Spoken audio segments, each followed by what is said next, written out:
various means how plants make their own food. Autotrophs are someone who make their own food. So we have already discussed how autotrophs make their own food by the process called photosynthesis. Now children, there are few living organisms, there are few living beings like we humans and some plants who cannot make their own food.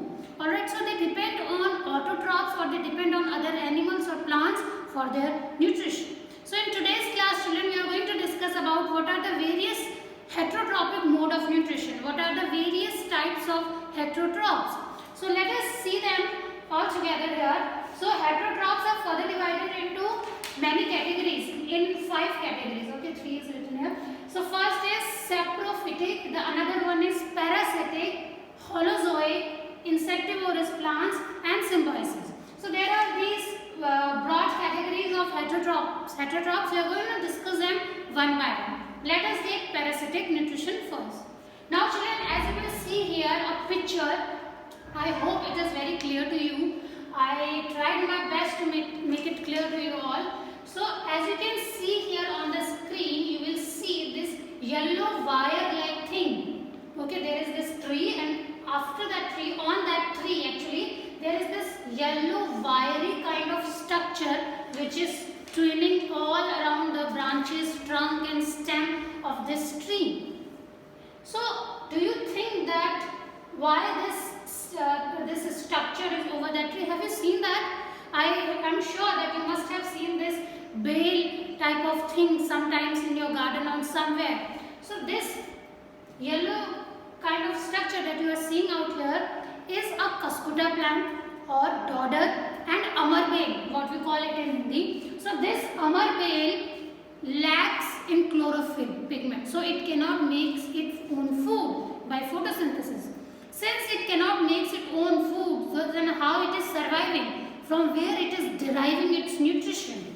Well children, these type of plants who cannot make their own food, they absorb the nutrients, they take in the ready-made food from the other plants or other trees. Similarly here, as you can see also, this cuscuta plant or amar bale that we usually call it cannot make its own food. So it has this root-like structure and it gets penetrate into the stem and branches of another tree or a plant and from there it absorbs its nutrients.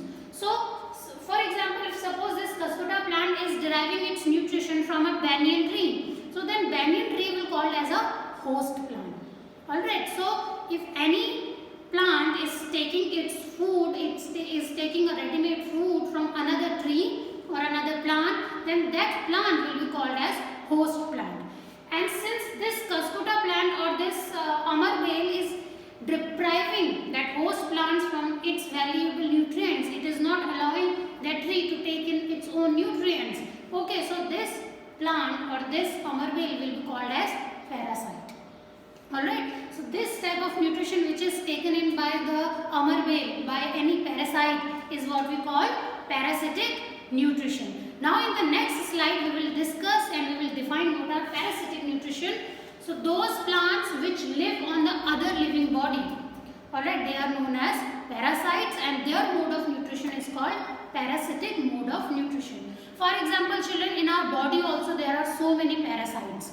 Because these living bodies, there are bacteria in our body. Though they are very good for us, they help in digestion, their bacteria, these worms are there inside our stomach which helps in the digestion. So these parasites, these living beings which are living on our body, which are taking in the food from our body.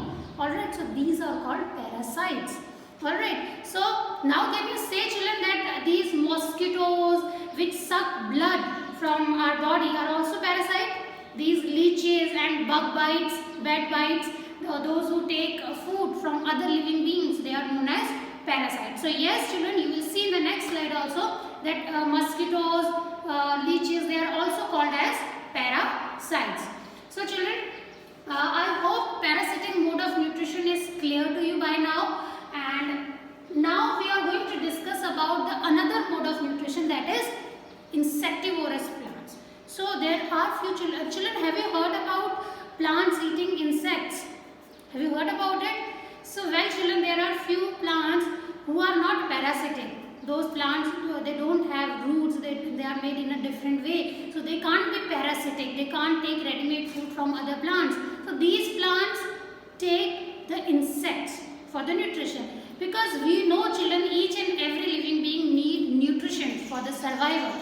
So if they don't have, if they don't carry out photosynthesis, they will be either parasitic or they will be insectivorous. So the plants which feed on insects are called as insectivorous plants. Very common example of that is pitcher plant or Australian Christmas tree. Alright, so pitcher plant, that is what we are going to discuss right now. So have you seen pitcher plant? It somewhat looks like this. I hope it is clear to you by now. So it has this pitcher kind of shape. So how pitcher plant got its name? Because this pitcher plant is somewhat looks like a pitcher ghada. It somewhat looks like a ghada. It also has a shape like a jug. So that's the reason why it is called as pitcher plant, and it has a, suppose this is a pitcher plant and it has a flap, a lid like that, a lid like of structure. So in the next slide you will see it more clearly. Here, as you can see, I hope it is clear to you. So these are the pitcher plants which are hanging. Alright, so this pitcher plant, children, is actually a leaf. It is a modified leaf.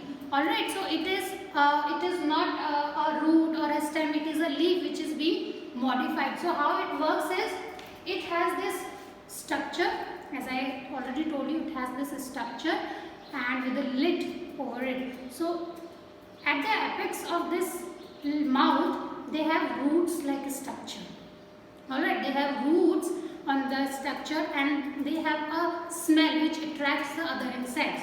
So by the help of the smell, the insects get attracted and they come here, and that roots help in trapping the insect, and after that they also has a slippery surface. Okay, as soon as the insect is being trapped by the hair like structure here, with the help of this slippery structure, that insect slips into the pitcher, slips into that tube, and there in the tube they have digestive juices. For example, in our body also there are so many juices. There are digestive juices, there is acid, HCl, which helps in the digestion of food.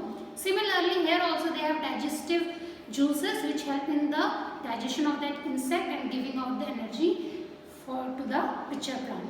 Alright, in the next slide I have written everything that how pitcher plant works. You can take a snapshot and you can take it and you can read it again and again. Now children, to give you an idea that what is the size of a pitcher plant, I have this another photo which you will see in the next slide. This man holding a pitcher plant. So if you are wondering that how big the pitcher plant is, there is the pitcher.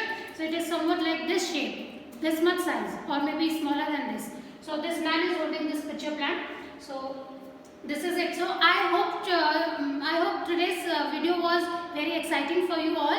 In next video I will discuss the other two heterotrophic mode of nutrition. So till then,